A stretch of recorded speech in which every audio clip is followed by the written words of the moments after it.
Ladies and gentlemen, good colleagues, welcome back. We'll now go to next item, agenda point number 5, strengthening NATO and transatlantic contributions to Euro-Atlantic security. We are delighted to welcome Ambassador Matthew Whitaker. He is permanent representative of the United States to NATO. He has an impressive list with many positions from private practice and from public service. I can't mention all of them, but we are very happy that you could take your time being together with us today. Joining us today is also a good friend of ours, Mircea Geoana. He is now president of the Aspen Institute of Romania, but we know him as former NATO Deputy Secretary General, and he has visited our meetings in the NATO Parliamentary Assembly many times. He has an extensive career from diplomacy and from politics in Romania, among the positions Minister of Foreign Affairs and President of the Senate of his country. Thank you to both of you being here together with us today, talking about strengthening NATO and transatlantic contributions to Euro-Atlantic security. And now we'll see it from the US perspective and from European perspective. So we'll start with Ambassador Whitaker. Please, the floor is yours.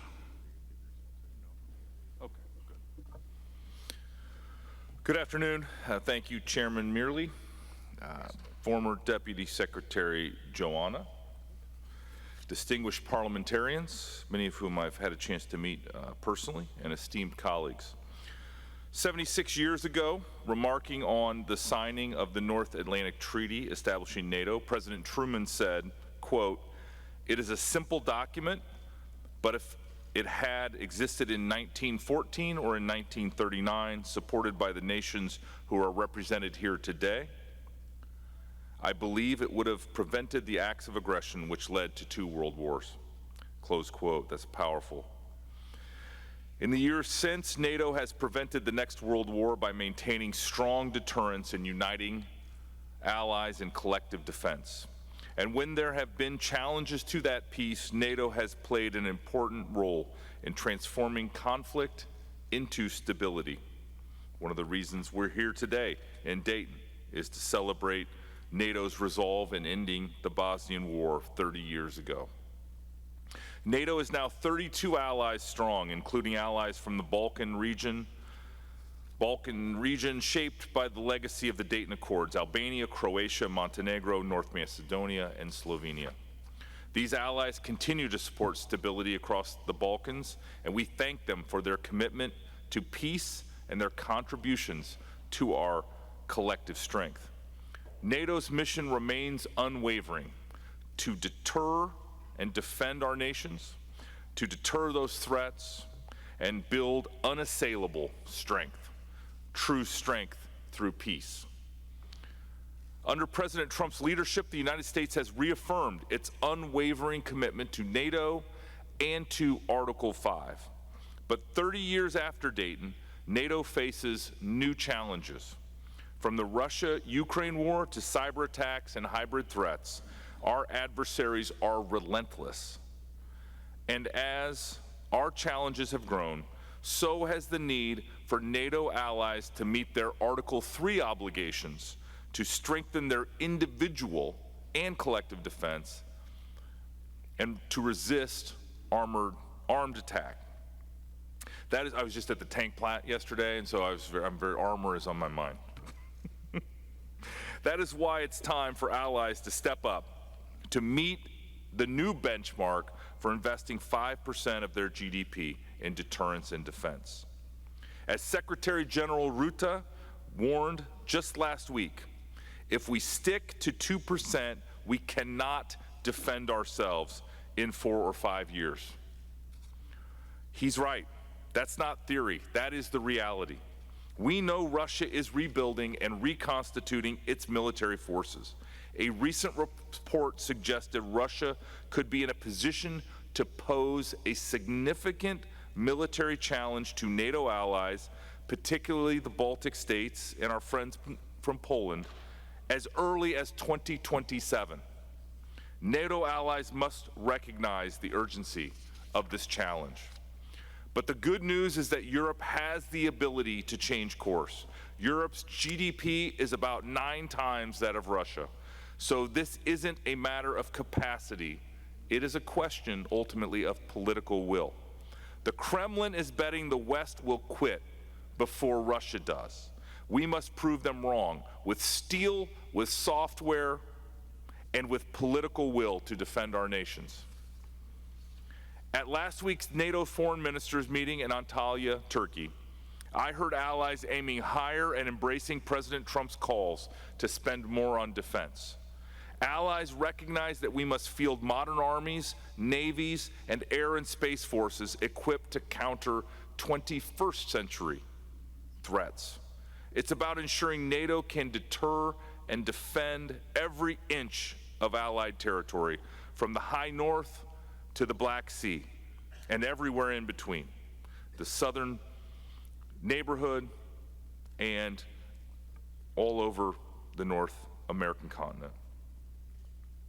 And that we are building necessary critical infrastructure as well as the ability to protect it from cyber and hybrid attacks. That is why transatlantic industrial cooperation is and will remain vital. And we cannot outsource our security to insecure global supply chains. From munitions to microchips, we must build on our existing transatlantic partnership so our forces can fight and win in every domain. I have no doubt that NATO allies can meet this challenge. I am certain of it. Thankfully, we are seeing real momentum, spurred by President Trump's leadership in his first term and by Russia's invasion of Ukraine in 2022. Canada and European allies are stepping up. You are doing your part. I am confident we'll continue to meet the challenges ahead and commit to a historical defense commitment at the Hague summit next month. How we think about security must evolve. From Baltic fiber optic cables to Balkan border stations, our vulnerabilities are increasingly non-kinetic and increasingly targeted. Our adversaries don't need to fire a shot to undermine the security of the Euro-Atlantic area. That is why NATO initiatives to bolster cybersecurity, to increase resilience within our nations, and to accelerate the adoption of emerging technology must be treated with the same urgency as tanks and aircraft. 76 years after NATO's founding, deterrence today requires a whole-of-government approach and even a whole-of-society investment. As President Reagan said, NATO's strategy for peace has always been simple: prevent aggression before it starts. Be strong enough, be determined enough, so that no adversary would think even for a moment that war might pay. So today we are not spending to fight a war, we are investing to prevent one. This is the task before us at the NATO summit in The Hague. The United States will continue to lead by example, honoring our commitments and expecting the same from our allies. We support diplomacy to end the war in Ukraine, as President Trump has prioritized. But the world is watching to see whether NATO can adapt to a new era. Let's make sure the answer is yes. As we ready ourselves for the threats of today, let us not settle for nostalgia or rhetoric. Let us build a NATO where Europe and North America stand together for our shared values, where every ally invests seriously in our collective defense, where our unity is not just our strength, but our advantage. Because when we lead together, we win together. Thank you, and I look forward to continuing our work in The Hague and beyond.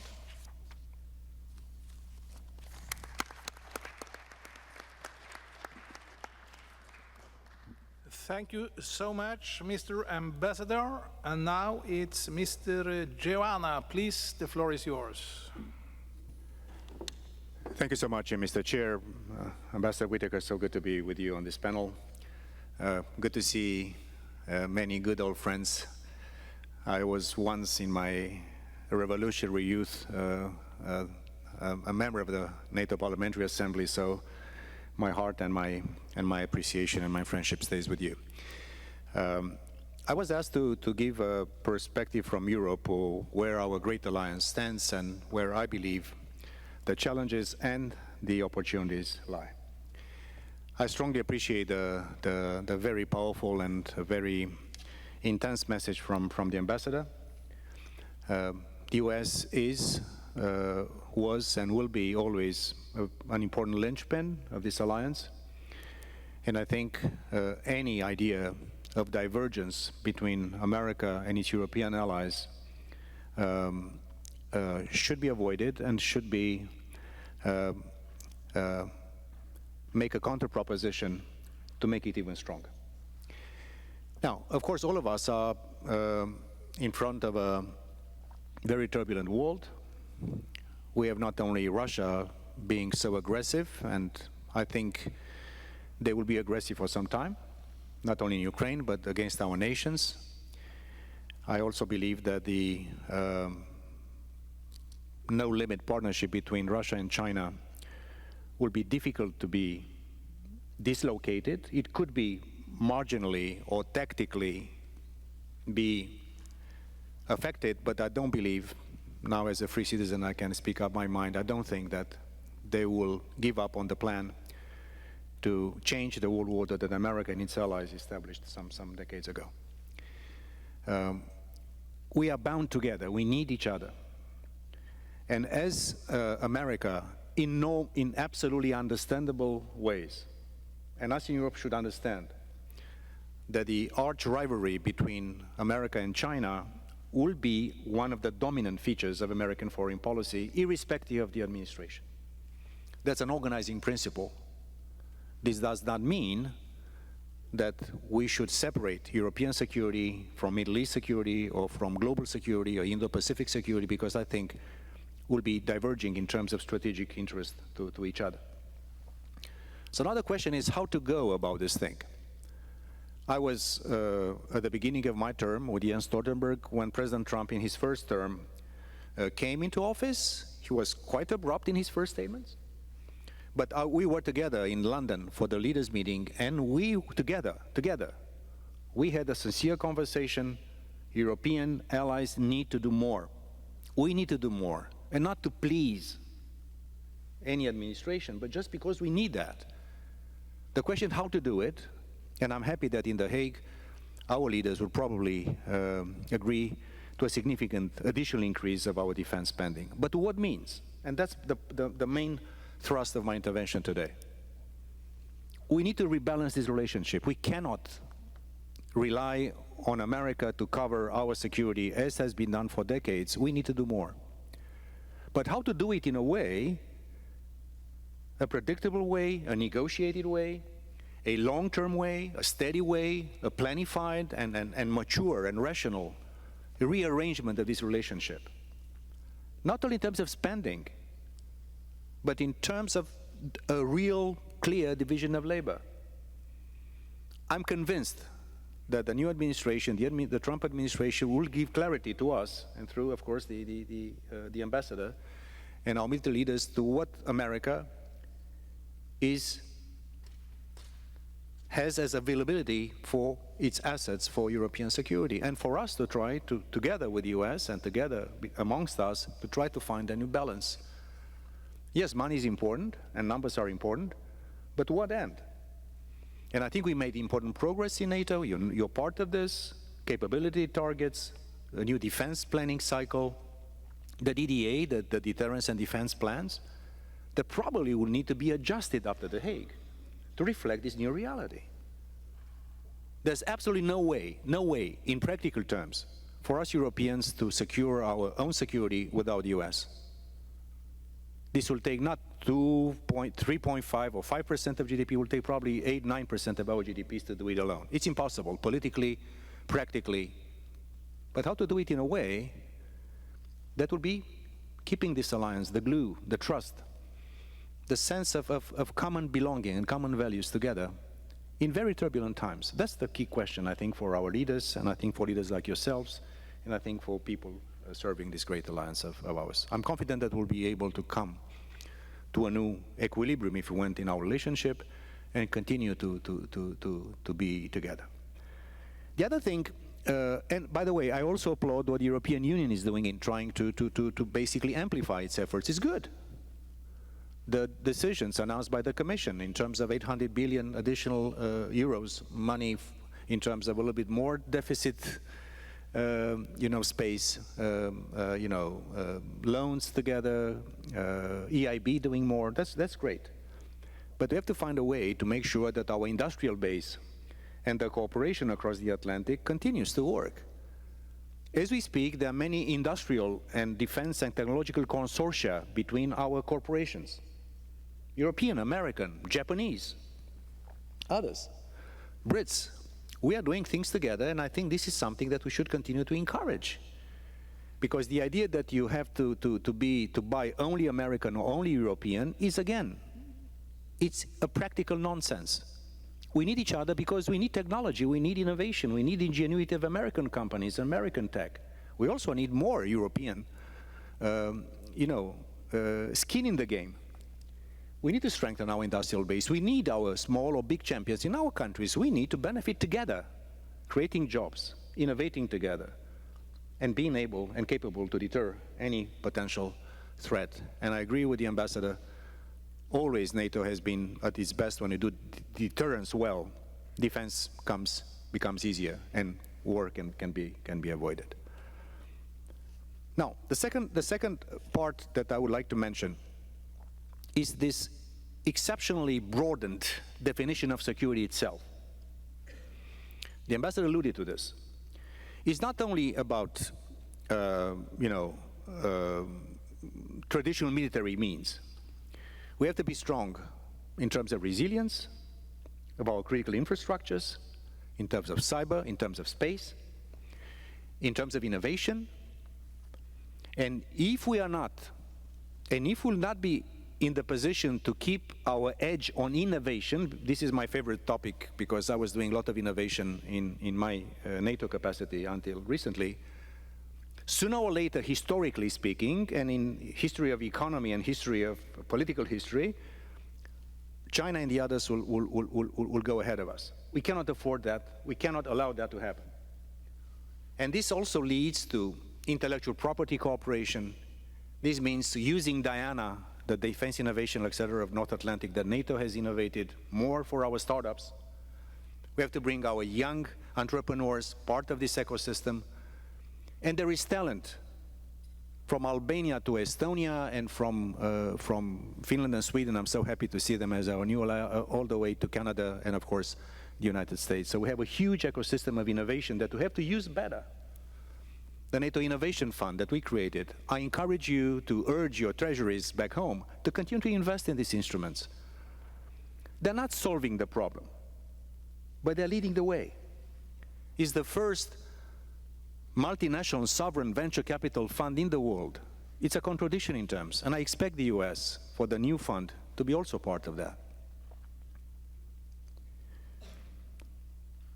That's why I believe that the new political instruments we have created in the last years should be continued. Other than as you know, we had 3 foreign ministers meeting, and the one in Antalya, I understand, went great. I'm very happy to hear that, and thank our Turkish allies for hosting the foreign ministerial.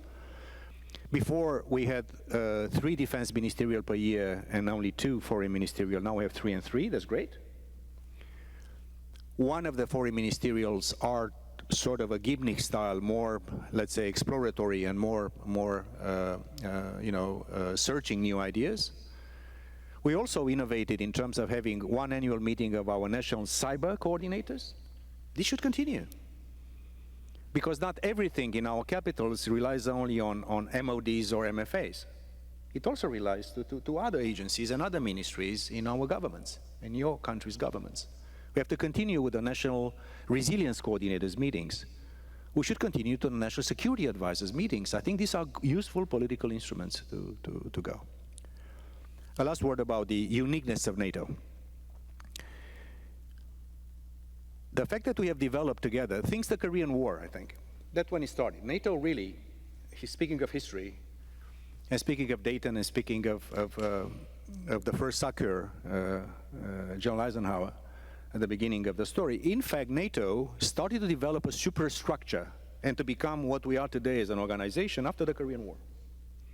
Because before it was a treaty, and it was basically, there was no Secretary General, but the needs of interoperability and fighting together, America and its allies, in Europe and also from Colombia, from many other places, indicated the need for this alliance to start to work together, to be interoperable, to exercise together, to have the same standards, to have command and control that is vertical and seamless in terms of execution.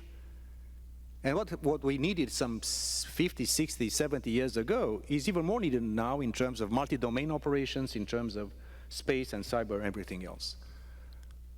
There's no other way for us to develop any other entity than NATO that will be able to keep 32 armies and 32 nations exercising together, planning together, and eventually, God forbid, fighting together than NATO. There's no substitute to NATO.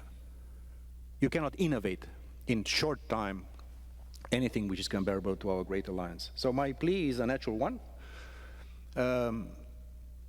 There are sometimes political upheavals in life and in geopolitics. It was only a matter of time before the US and us, European allies, and Canada, of course, would have come to the same conclusion that we need to reorganize and rebalance and have a more respectful relationship between us, the two sides of the Atlantic. This has come in a somewhat more direct and sometimes more abrupt way, but it was coming anyway. So I encourage all of us to embrace this moment of change, to have trust in our alliance. We are the linchpin of freedom and liberty across the world, not only here, to work with our partners from the Indo-Pacific and also from the other places, and be up to the task and leave to our children and grandchildren an alliance that has been so useful to us. And for countries like mine, coming after the long winter of communism and a complicated transition, here in Dayton, I say that we have the obligation to keep this alliance, transform it, adapt it, adjust it, rebalance it, but keep it strong and vital. All of us, individually or collectively, across the Atlantic, will be much weaker without each other. There's no way in which an arch competition with China and other autocracies would be successful for any of us alone. We're in this together. We just have to be patient and smart and resilient, spend more, do things together, and reinvent once again our great alliance, which is unique in history. I know this will be remembered many, many decades from now as the most successful alliance ever. And I think we are just at a moment of transformation that we should embrace it and not be afraid of it. I'm confident that our alliance will go even stronger in the years to come.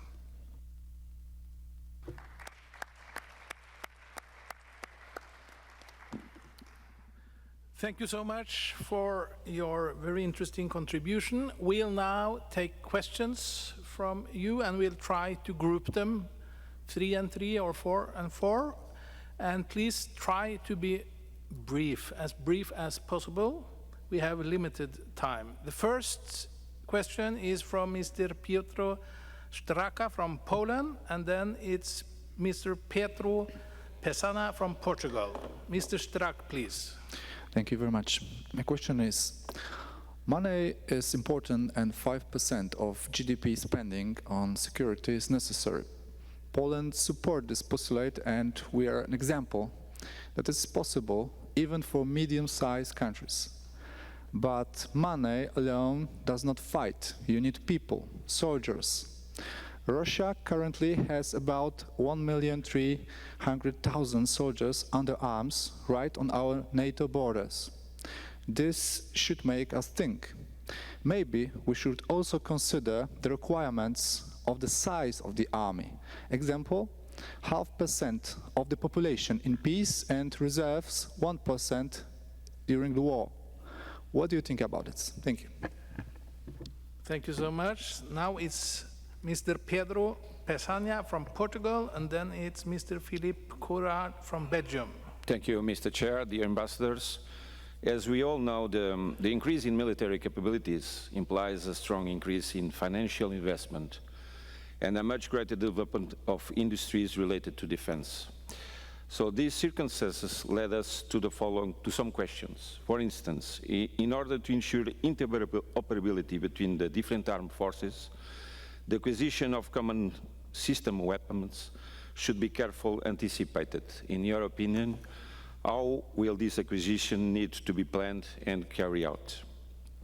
Another question, how can we planning and coordinate an execution of military operations in order to integrate, for instance, a command and control body for this purpose? Regarding research and development, in your opinion, what can we do to increase coordination between the armed forces, national industries, and academy? Thank you. Thank you so much, and I can inform you the list is closed. We don't have time for more questions.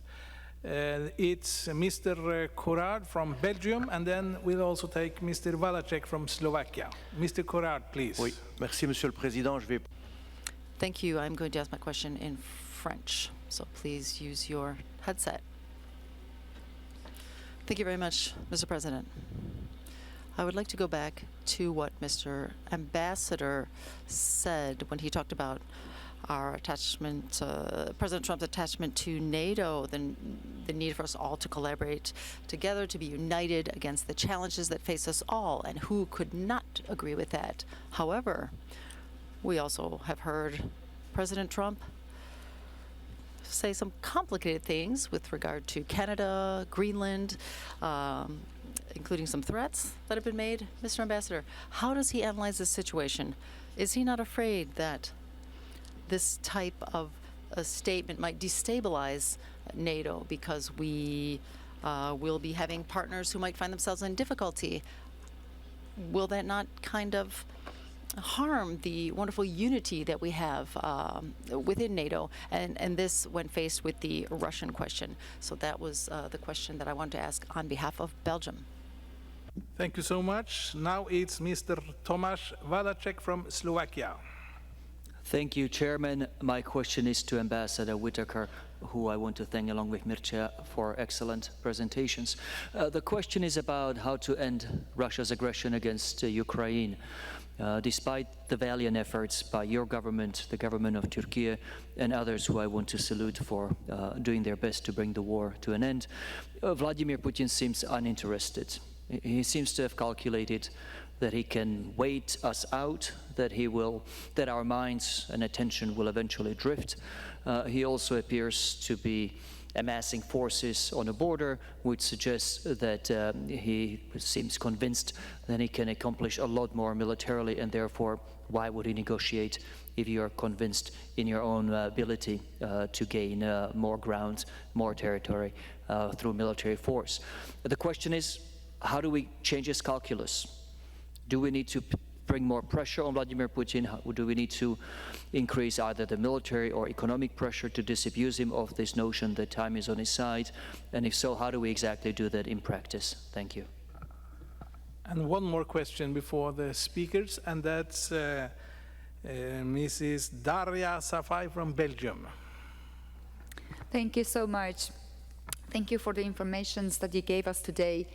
So we are all aware of the dangers around us in Europe, so it's a very important thing, and it's necessary to increase the spending money for defense, our own defense, which is for our own future. This we should never forget, and we are convinced that we should do it in a short time, because we are confronted with the daily danger.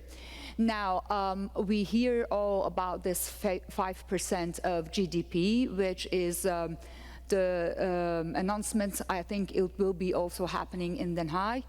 The question is, do you see a growth path toward this 5% of GDP? How will it work? And my second question is there any chance of working more together with the American companies for European to have more economic return in their own countries so that they can also invest more and more in this increased defense budget? Thank you. Thank you so much. And let's start now with Ambassador Whitaker. Please, the floor is yours. Do I just get to pick any of these questions I want to address and ignore the ones I don't want to talk about?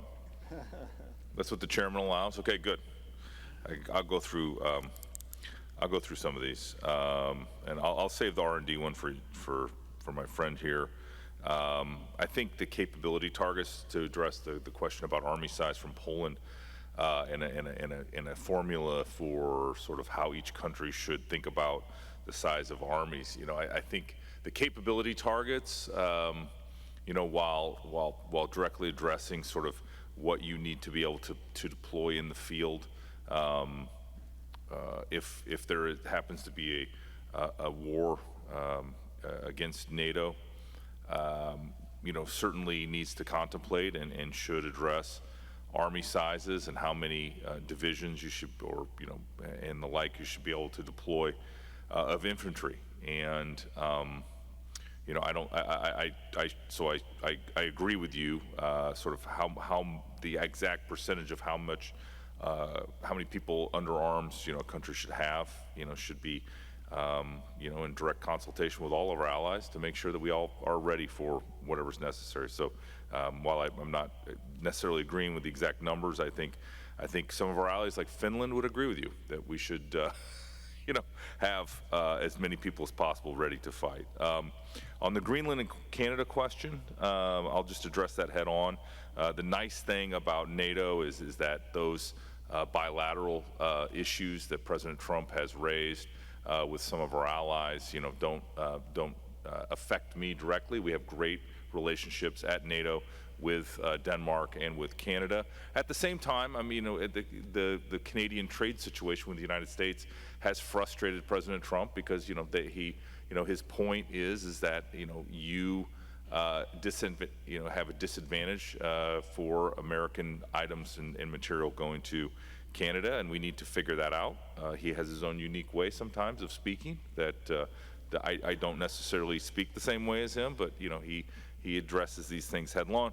On Greenland and Denmark, this is an issue that I think he is concerned, especially about the security of Greenland and how Greenland will be defended from whether it's the Chinese, whether it's the Russians, and the issues with the high north and the protection of the North American continent as well. So I'm going to let those bilateral issues be dealt with by our bilateral ambassadors together with the White House as it relates to kind of how those eventually sort out. But from a NATO perspective and from my perspective, in Brussels, I have great relationships with our friends from Denmark and Canada. How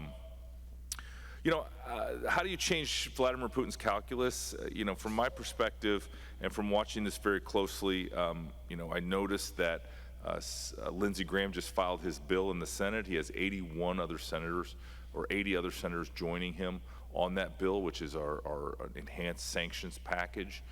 Very strong piece of legislation, and I think you'll see that. And I don't think I just saw the Majority Leader Thune speak on this, and I don't sense that there's any real resistance to passing that out of the Senate, and I think it would also pass through the House when appropriate. So I think there's going to be an increasing escalation on that front to try to change that calculus. I also think that we cannot underestimate that both sides have talked. They've negotiated a multi-step prisoner exchange that is working. I think 2/3 of the agreed prisoners have been exchanged, and so while that's not massive improvements on the path to peace, it is a step. But again, we're going to have to judge Vladimir Putin, especially by his actions and not just words. And then the question from my friend that I met yesterday from Belgium, it's good to see you again. You know, I would say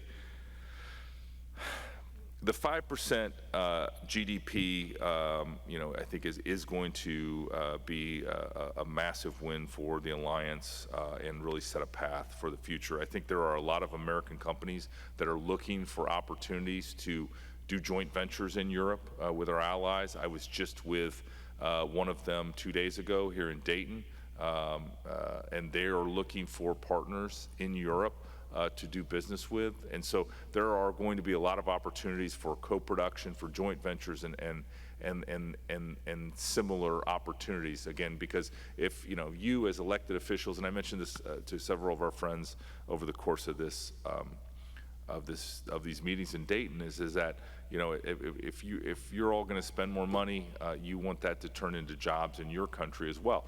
You know, my Poland friends, I saw your tanks we're making up in Lima yesterday. They're beautiful. You know, they are. I don't know which number version I saw, because I know we're making a lot of them for you, but you'll be very happy with those. But those are obviously, those are Ohio jobs. Those are here in Ohio, and I know that when you spend that money as people with constituents, that you're going to want to spend that money as well in your country, and there's going to be enough money that should happen. And I think the thing that we need to guard is just the protectionist. We need to find what each country does the best and make sure that you can lean into that and sell a lot of it to all of our allies in the alliance.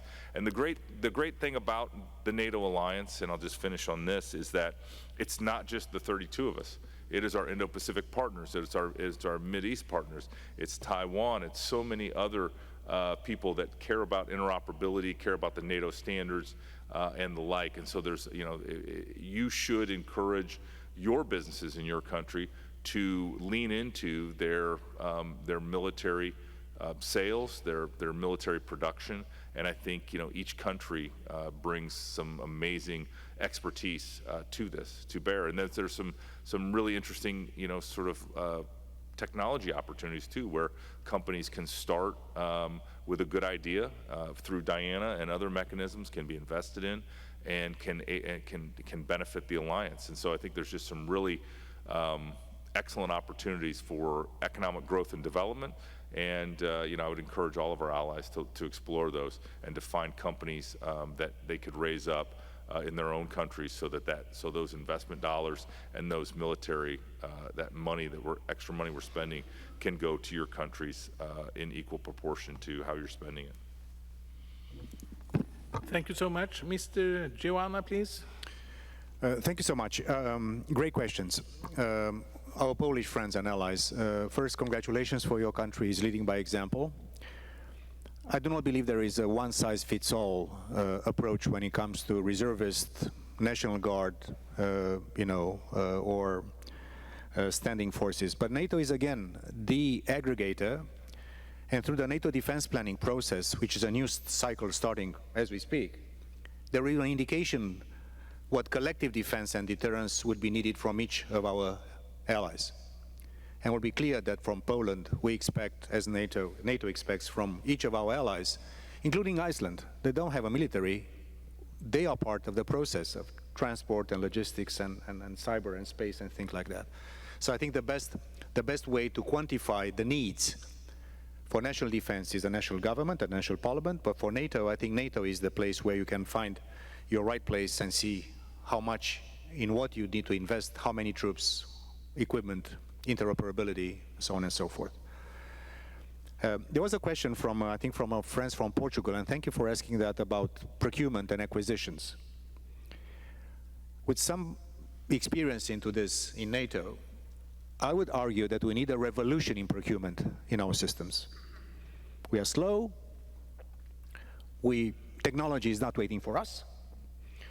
I think the lessons learned from Ukraine also in terms of procurement are interesting, and I think the DoD and many of the MODs in our countries are learning from that.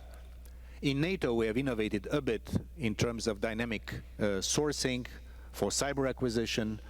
I know that our specialized agency on procurement, NSPA, is also trying to suggest some changes. I would say that the current system of procurement is slow, and we need to do, a better job. And also there is something about procurement. It's not only the big traditional players contributing to our needs. I think that only in the US today, SMEs, small and medium-sized enterprises, from the ecosystem of dual-use technologies and defense are contributing some $28 billion to the total acquisition of the Pentagon. So I'm just not dwelling too much into this, but I strongly encourage each of us, individually in national capacity and through NATO, to have a revolution of procurement. We cannot.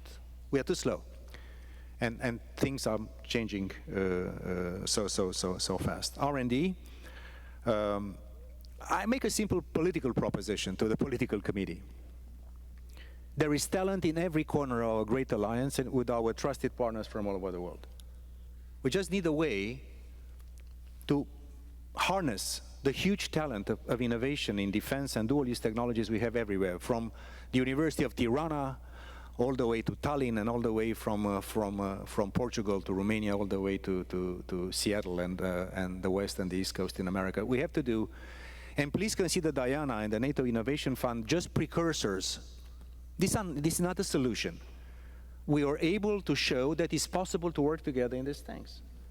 Expand this, do this, because if not, if we are losing the edge on technology, I think is the beginning of a probably long process, but a process of relative decline. And I think our arch enemies are not wasting no time and effort to go there. How to spend our Belgian friends and allies? 5% is a lot of money. And in order to spend that money wisely, you need some targets to know on what to spend, in which distribution of variable geometry among all of us to be able to do together, to be stronger together and not only nationally. But again, I'm coming back to the larger definition of security. The 1.5 of the 5% will be cyber and infrastructures. The German government, new government, also added, getting over the debt break, they added infrastructure and defense. So I think we have to really look, and that's why the resilience work in NATO, the cyber work in NATO, the military mobility work that NATO and EU we are doing together should come to a next level. If not, it's a pity. I don't want to happen again what happened in Wales, when we committed to 2% and we procrastinated. Now things are really bad. We need to invest this money, do it wisely, do it together. And I fully concur with the ambassador here that we should find this kind of transatlantic and global, smart, business-driven, capability-driven cooperation amongst our businesses, big and small, European and American, Canadian and Japanese. Look at so many examples that are doing there. I think all of us will have benefit from this.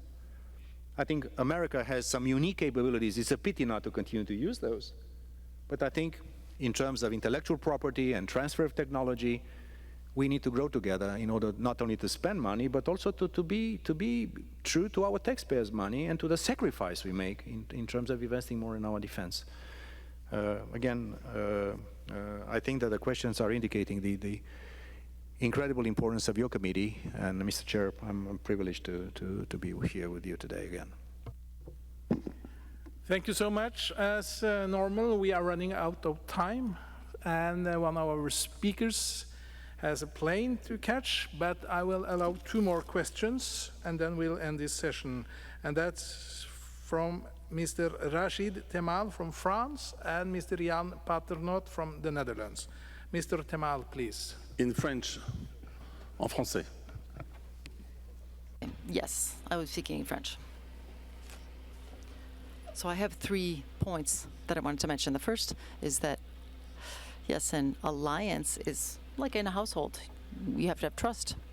And I'm speaking to the NATO ambassador that Article 5 is the linchpin of our alliance.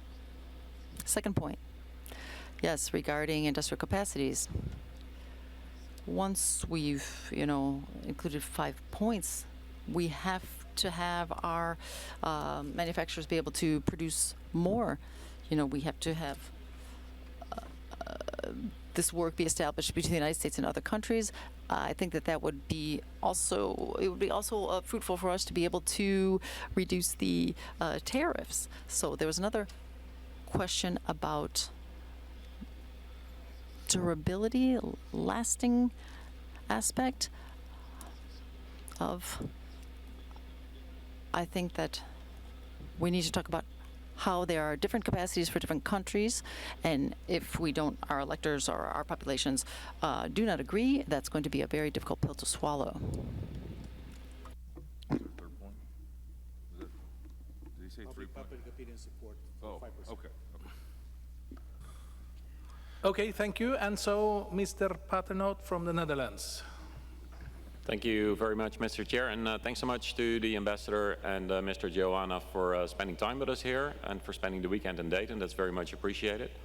And I think the Ambassador was very clear in his call for a strong spending pledge at the Hague Summit, and I can only hope that every member state will come out and support that. My question is about the Indo-Pacific, because the Ambassador mentioned Taiwan. Of course, we spend a lot of time, and rightfully so, talking about the Russian war in Ukraine. But what we also can see is that China is performing ever more intimidating military exercises around Taiwan, and the same is happening at several islands in the Philippines. My question is if the Ambassador thinks that European allies should contribute to deterrence in the Indo-Pacific, and if so, how should we do that? Okay, thank you. And we'll now start with Mr. Joanna, so you maybe can catch your flight. Okay. Sur le sujet de la confiance, c'est trust is everything, not only in a marriage, but also in any kind of relationship. So I know that this is something that we need to continue to invest into. On tariffs, sur le commerce, I think that even if they look as separate baskets of conversation, because it's Commerce Department and it's the Commission in terms of trade, and when it comes to security, that's a different kind of arrangement. I think it's one conversation. It's about a new deal between the US and Europe and its allies in Europe. They're part of the same conversation. And even if it's not explicit, it is implicitly connected on how much American equipment will be continuing to purchase with more money, how much technology from US will be less regulated in Europe, how much European companies could go to the US and make some money into defense in US. All these things are tied together. And of course, we cannot, negotiate a package which is too complicated. But in fact, I want to say that il y a des liens entre les deux, même s'ils sont There are linkages between the two, even though they are different between the various parties. Here we also much depend on you. I'm not only on you, but on our political leaders, because if we are not convincing to our public opinions about the huge risk to our democracy, to our liberty, to our freedom, to our values, to whatever imperfect societies we might have, then sooner or later our populations will get tired. We are democracies, and we could prove ourselves in a situation when we can unravel some commitments just because. So how to smart communication with our public opinions, credible communication, going to the Daytons of the world, going in smaller cities all across the alliance. It's not only the big cities, but also we need to convince our public opinion. I strongly encourage in public diplomacy and making sure that we explain the real threats to the values and the foundation of our lives through NATO and through national defense, more spending. Thank you so much, and thank you for your contributions. Thank you for taking your busy time being together with us, Mr. Joanna. And now I'll give the floor to Ambassador Whitaker, please.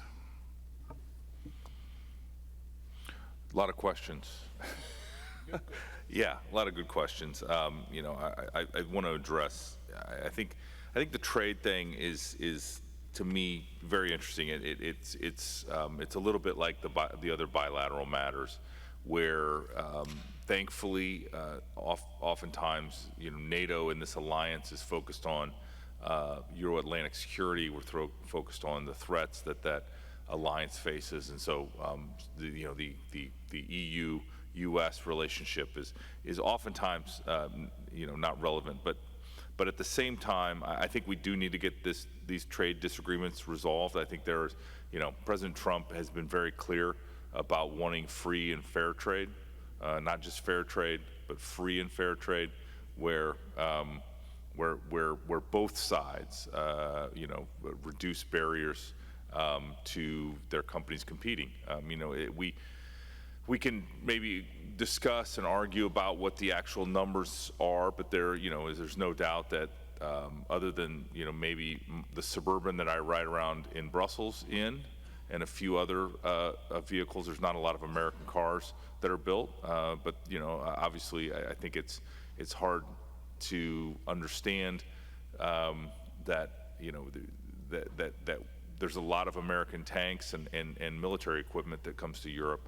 And everyone's glad to purchase that, and it can't be just that there's certain things that the United States of America doesn't make that are unwanted. I think a lot of our products are wanted, and so we're just gonna have to work that out. That's a negotiation. I think I was encouraged, to be quite honest with you, that I saw where the UK and the EU had made a deal, and I think that the EU and the US will ultimately make a deal that's fair to both sides and addresses these concerns, and that will also strengthen the alliance.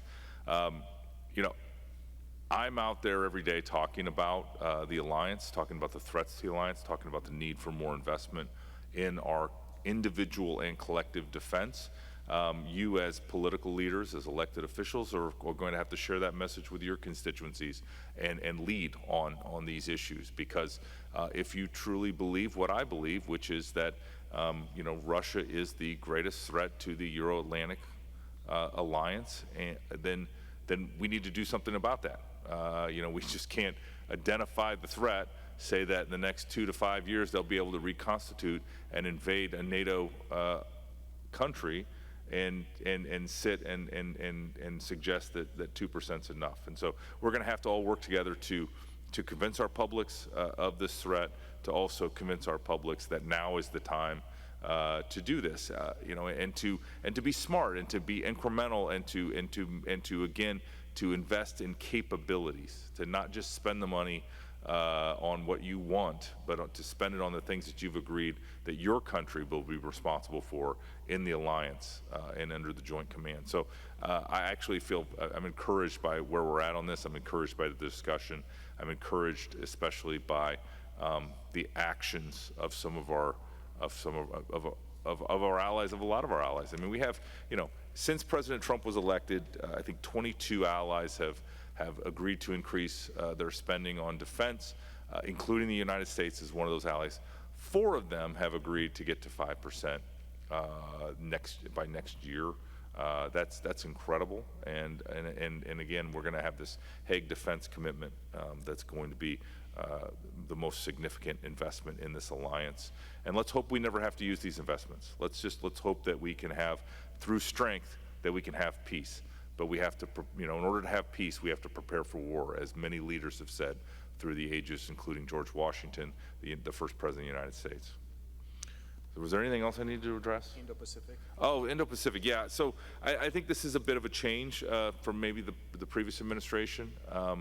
And, I think we, at the United States right now and in the Trump administration, believe that our European NATO alliance partners and friends should be focused on European security. There are countries, and you know who you are, that have interest in the Pacific, and you're going to have to make sure that your national security interests are addressed at the same time. But we would like to be able to have our European allies focus on Europe, and that would allow us to maybe move some capabilities and some of our attention to the Indo-Pacific, and because again, as I've said publicly many times, the next century, the greatest rival, the greatest strategic challenge for the United States of America is going to be China. I don't think there's any doubt about that. I'm encouraged by really the last, since President Trump raised this in the first term, how much our European allies have understood maybe the challenges that China presents in Europe. And so I think we're all heading in the right direction on those challenges. But I think right now we would like our European allies to focus primarily in Europe, except where you have your own unique national security interest and needs. But again, I think that's a broader conversation for all of us to have, and for our militaries to have, and for our leaders to have, to make sure that we find the right balance. So again, my biggest concern right now is as we make this transition to the European pillar being strong and equal with the United States, is to make sure we don't have any security gaps. And then we're having those conversations on a daily basis to make sure that that there is no weakness in the alliance and that there's no security gaps as we transition to how we need to be deployed around the world. So, thank you so much to our two speakers with your views from, let's say, Washington, D.C. and Brussels, and Bucharest and Brussels. Thank you for coming, being together with us today. Thank you. Thank you so much. And please, ladies and gentlemen, we have one more item to discuss before the lunch break. Let's move to item number 6. That's summary of committee and subcommittee activities in 2025.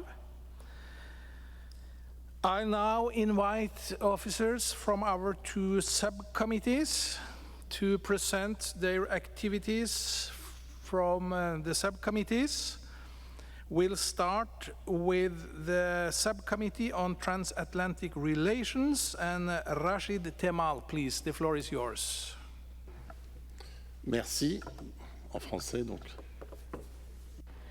Thank you. I'm going to speak in French. Mr. President, dear colleagues, our subcommittee on transatlantic relations undertook 2 visits, first in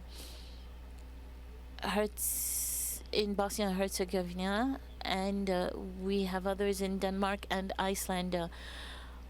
With my colleague Mustafa Kaya, I had the pleasure to represent this subcommittee in Bosnia, Herzegovina and Serbia with representatives of the civil part. We were able to appreciate the complexity of issues in that area, and especially Serbia, that is reinforcing its relationship with NATO. I think that this morning we had a chance to discuss these questions. Also, we went to Sarajevo in a climate that I would say is much heavier. Each was informed about the crisis that we know about. And we were also able to talk about the risks of political and security crises and secessionist discussions in the context of Dayton, Paris. We also talked about the role of NATO and the European Union in ensuring security. It's a pleasure to be here in Dayton in this spring session to mark the 30th anniversary of these accords. This anniversary also reminds of the importance of communication and engagement for stability and peace in the Balkans. I would like to thank our hosts for their hospitality and the rich exchanges with Mr. Brasivic and Mr. Kemal Ademovic of representing Bosnia-Herzegovina. I also would like to thank our colleagues for their collaboration throughout these visits. Our next visit will be, like I said, on June 30 to July 4 in Denmark, the Faroe Islands, and Iceland. This is a very important visit to discuss key issues regarding security and dynamics in the north, in the strategic area that we know, and also the perception of each of these countries facing Russian aggression and measures taken by NATO on the northern front. I would like to thank the future welcome of these countries and invite our colleagues to make this trip to pay attention, especially on the parliamentary level, on these zones. I invite you to invite the secretary of our subcommission, and I thank you, Mr. President, and dear colleagues. Thank you so much, Rashid. Very interesting. And now I will invite Lorenzo Cesa from Italy to talk about the activities of the other subcommittee, the subcommittee on NATO partnerships. So please, Lorenzo, the floor is yours. Sì, speak in Italian. Thank you, Chair. Dear colleagues, our subcommittee on NATO partnership is very busy this year. In January and April, our members have participated in the meetings of the Inter-Parliamentary Council, Ukraine, NATO, first in Brussels, and then in Wiesbaden in Germany, and then in Kyiv. These meetings were an opportunity to learn more about NATO's new initiatives to support Ukraine, as well as to reaffirm our Assembly's unwavering solidarity with Ukraine. In Kyiv, our members were once again impressed by the bravery and resilience of Ukrainian people as they continue their fight for their freedom and for our shared democratic values.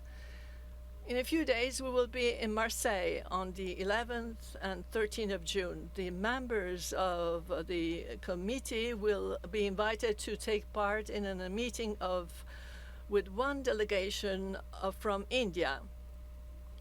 This is an initiative which came after the recent visit of the president in India, and I would like to invite all of you to be present. It's an initiative to enlarge, to develop this dimension. In the second part of the year, our subcommittee is planning 2 visits. First, for the first visit, we are through our Italian embassy in Jordan. We are organizing a meeting in Jordan because that at the Italian embassy in Jordan, there will be an office of liaison which will be opened for NATO. So obviously it's very important to have an office like this from a strategic point of view. Our secretariat will inform you precisely once the dates will be confirmed. The second visit is in Japan on November 17 to 21st of November. We have been working on this visit for quite a long time, but now finally we're ready, and it will be a unique opportunity to study this situation in Asia and in the Pacific area, one of the most loyal partner.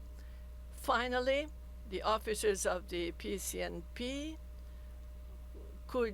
will be able to join visits in Sicily, in Lampedusa, for the CDS, and the GCM visit will happen there on November 5th and 8th.